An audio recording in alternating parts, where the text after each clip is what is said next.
Tasha and I were actually talking, she had a great example of this for some of her clients. When you think about, experiential marketing, right? It uses zero-party data. And then what I took away from learning from her was that it actually set them up to collect even more zero-party data, right? It's this idea of, right, building brand awareness and affinity and trust.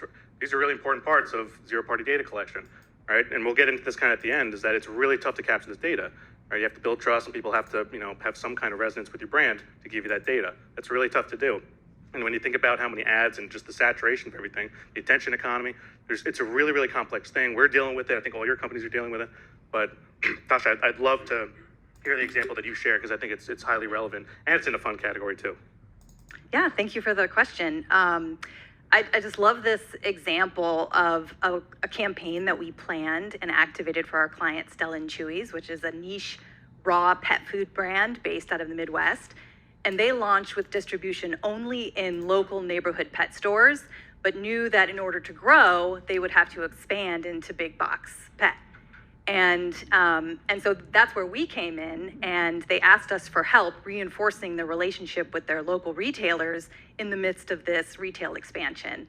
And like all good campaigns, it was based off of a really strong insight that our devoted and pampering pet parent loves to show off their pets.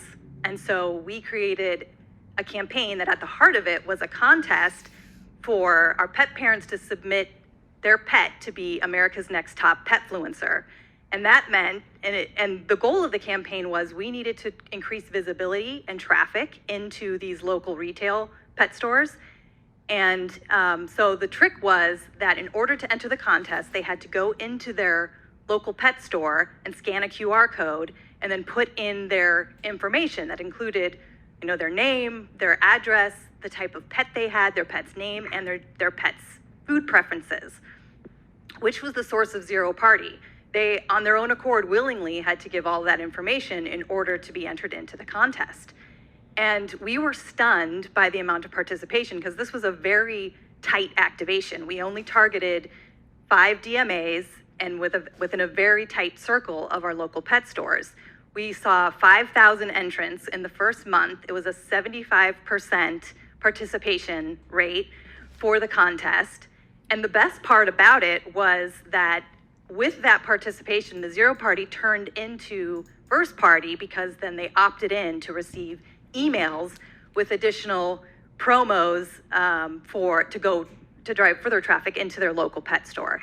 And so it really came full circle. The winner, the prize was they got a year's worth of Stella and Chewy's pet food, and a photo shoot that would put their pet on a billboard in various DMAs around the country.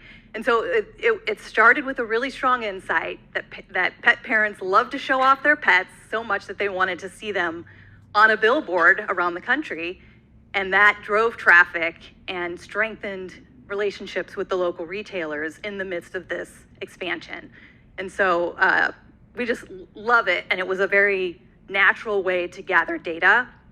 And we know that one of the reasons why people felt more comfortable to provide their information was because of the very local neighborhood pet store feel. They had to go into their local store, and I think it really broke down barriers for them, and they felt safer to provide their information, and there was no hesitation. So it was a hugely successful campaign that then opened the door to other experiential activations to improve the consumer experience. And then of course it grew Stella and Chewy's CRM. Yeah, it's a fantastic example. I think as a company, like us, we don't do as much experiential marketing as we could. And it's really kind of a testament to online communities, or just communities in general, offline or online. And that's something, I analyze for a living. And so that really kind of resonated with me, because now you can to a degree quantify this community. And now, because it's very driven by heart, right? And we know how passionate pet owners are, or I know from people who work in the pet business, and as a pet owner myself. So also really interesting. And CRM, maybe Tasha, if you want to just touch upon that real quick too, when you think about, right, just the collection of data, right? This is something every company is doing, right? Whether you're small or you're big, there's some degree of CRM or just data collection, right? There's data coming from everywhere. And Shannon will have a great point of view on this too. But when you think about how it enriched CRM, right now you can kind of take that, it's enriched with zero-party data, which again, wasn't always on the docket, wasn't always a priority for an enterprise, for a small business, or for anyone, which is why I think it's such a great example. But if you could just share maybe a little bit more about the kind of CRM piece and where your clients have kind of looked to double down and try to, capitalize on the just enriched CRM. Yeah, and Stella and Chewy's in particular, they take their CRM very seriously, and we have an ongoing support with them based on CRM data to continue to drive leads, to build it. And the whole reason behind them wanting to build their CRM is so that they can personalize their offers based on the pet breed and based on the type of food that they want to eat. So if there's sensitivities or preferences, special diets, then they can provide information, and they can provide offers to them that then perpetuates traffic into their retail partners. So it really, at the heart of it, is an honest attempt to really personalize the customer experience and then build stronger relationships with their retail partners. Yeah, and that goes back to what we're saying, right, around personalization, is that